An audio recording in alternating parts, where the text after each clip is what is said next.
Bibby will try again. James, recognizing nobody's there, has an appointment with the basketball and finishes it emphatically.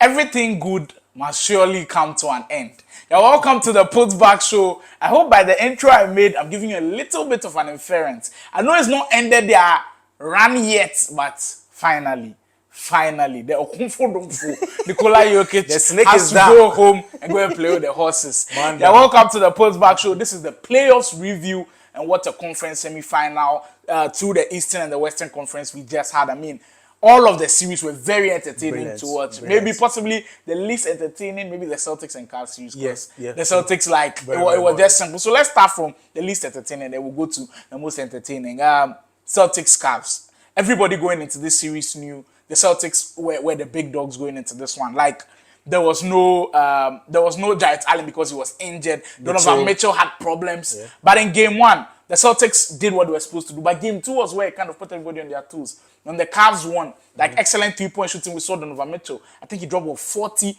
on the Celtics. And then they came back to Cleveland when the Celtics won game 3. It became 2-1. Yeah. And then in game 4, we were expecting Donovan Mitchell to play. And then he went down with the injury. You, on the other hand, said you're not even bothered about watching the Celtics in him because you feel like you're getting to the finals. It wasn't even a series. It shouldn't have been a series. We shouldn't have even stretched this long because the Cavs haven't been the best team. This is not the best version of the Cavs I think they envisioned. Because I think they wanted the Garland and the Mitchell thing to be like a powerhouse, but it doesn't work. Because anytime you see Mitchell alone on the court, he's dominating. When you see Garland on his own on the court, he's dominating. But when they are together, there's nothing. They are not producing much like they should. And you have Allen out, and you are asking Mobley to do most of the work. He did pretty good, though. I was impressed with what he did. Like, pretty good, very good. I think this is sophomore year or year 3 for him, being in the playoffs, facing like elite players like Tatum, Brown and co, and then like holding his own. I was really impressed with Mobley. But the thing about Garland and Mitchell was, it's difficult to have two small guards to be like the face of the whole team. And I mean, I was disappointed in Darius Garland, honestly. I think his shooting splits were not the best. Of course, the Celtics attacked them in some situations because, of course, he's the smallest guy on the floor. But that's why you have to take advantage of the offense and make it as good as it can be. That's what Donovan Mitchell did. And I think if the Cavs want to move forward, possibly it looks like Donovan Mitchell, Haliburton and Fox situation. Yes, exactly. Perfect situation, like the Sacramento Kings. Haliburton, Fox, bring the Domantas Sabonis, get Haliburton somewhere else where he can go and then be on his own. Donovan Mitchell, maybe if he goes somewhere else, so I don't know if they'll trade Darius Garland. He will move. And last season, the obvious problem for the Cavs was shooting. And then this season they added it. I mean, what's his name? I'm trying to Max Strus. Max Strus was okay for them. This guy was coming from the bench. He was playing. Yeah, from the Sixers. Like, excellent shooter was also coming from the bench. So they had that. They have Marrell. They have Sam Merrill. Yeah. They Sam have Merrill as Okoro, well, who had an amazing shooting season. But then when they actually needed them to be shooters, they couldn't shoot. The Celtics defense, you can also speak about that. But the Celtics, I mean, in the first series against Miami, Derek White was playing out of his mind. Dominant. Second series, nowhere to be found. Yeah. Because I feel like Derek White struggled a bit, but they don't care. I mean, if guys even struggle, they are just too good. Moving away from that and staying in the East, one of the most entertaining series. It went to 7 serious games. And if you weren't tuned into the Knicks versus Indiana Pacers series, I mean, you missed out on a lot. Because I feel like from game 1 to game 7 was very It was so entertaining, but the downside of everything is injuries. And the NBA doesn't care. The fans don't care. The GMs don't care. No one cares about injuries. We are all about results.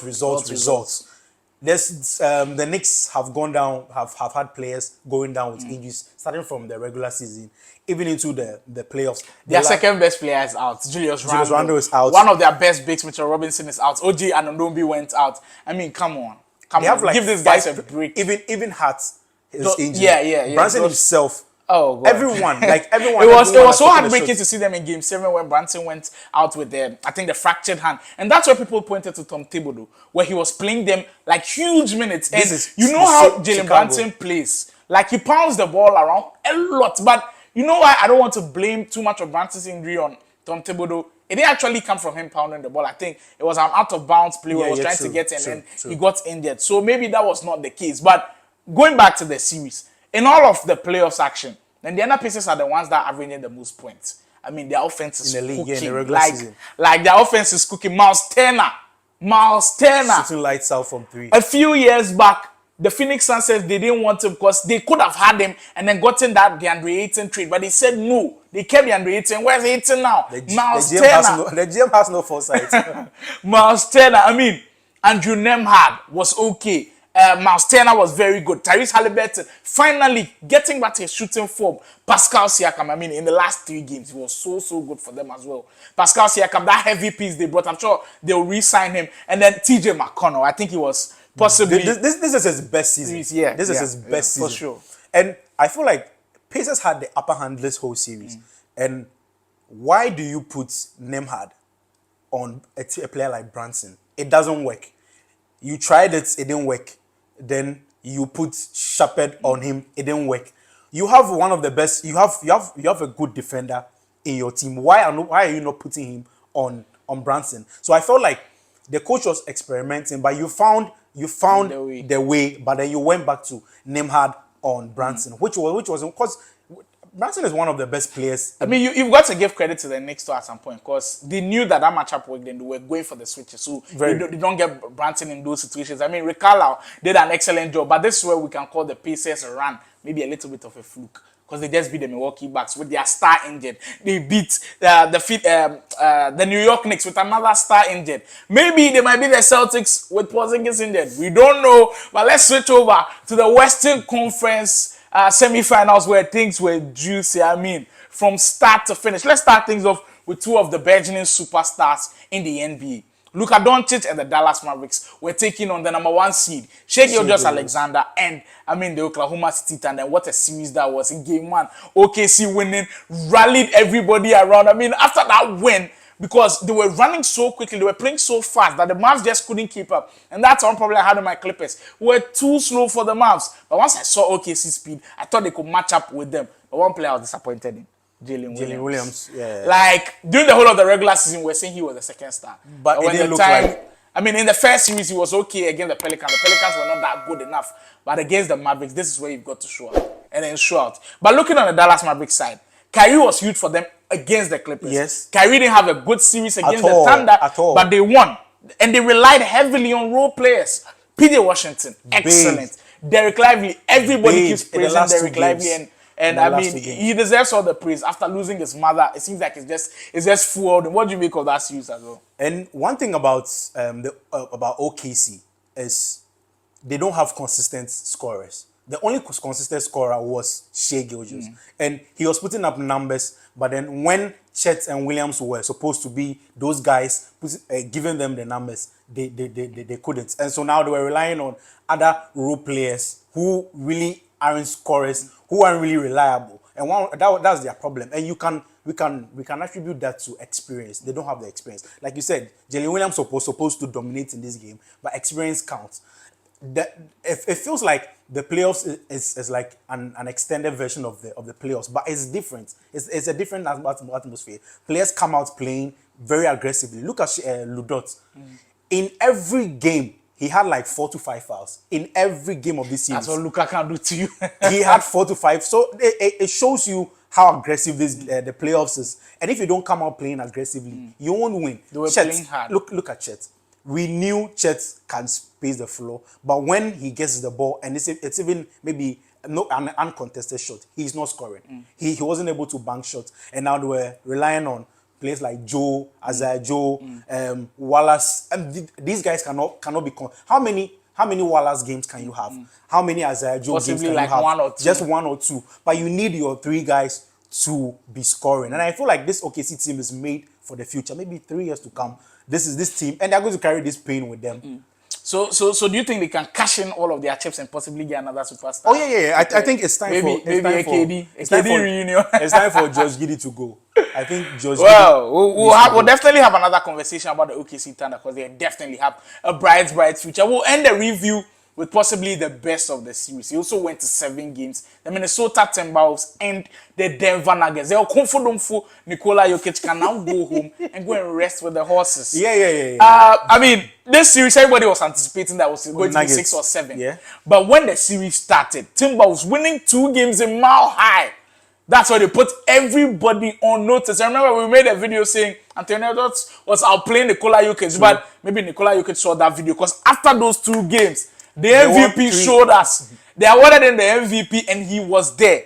I mean, but the Timberwolves defense, we've got to talk about that one. Like, the whole of the playoffs is just too clear. I haven't seen a team play defense among all of the rest of the playoff teams, and you just see that, yeah, these are the best defensive teams. I mean, in Game 7, immediately Nikola Jokic gets the ball. There's Rudy Gobert coming. There's Karl Anthony Towns coming. Hell, even Jaden McDaniels is even getting blocks on him. Like, that's how good they are. Wing defenders, they've got that type of defenders in Ant and Jaden McDaniels. Rim protectors as well. Karl Anthony Towns. I've just been so impressed with how this guy was playing. And in Game 7, he was efficient as well. Very efficient. And one thing I will never keep saying is in the NBA, you need to get stops. Get stops because there are stretches where your star players are not producing, like Anthony Edwards. He wasn't producing. In Game 7, in the first half, he was nowhere to be found because anytime he gets the ball, they trap him and he gives up the ball, and he was getting cold. So when they were in that situation, Karl Anthony Towns was going, but they needed Anthony Edwards to be that guy, either him dishing the passes or getting the buckets.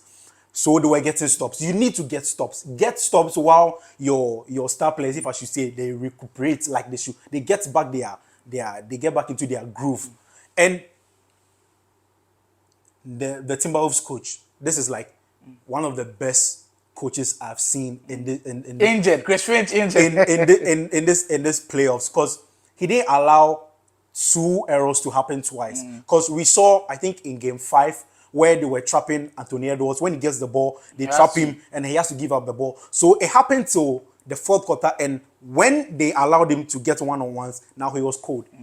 He couldn't drive, he couldn't shoot. He was now confused. He had to get into the rhythm again. He's like, what if 2 players come? So it's like he's now confused. But in this game, when they trap him, he still drove, gave up a pass which led to a 3, another pass which led to another 3. 2 threes in a row, which was amazing. So now it's like, I'm not allowing the same error that happened in the previous game to happen again. And that's coaching.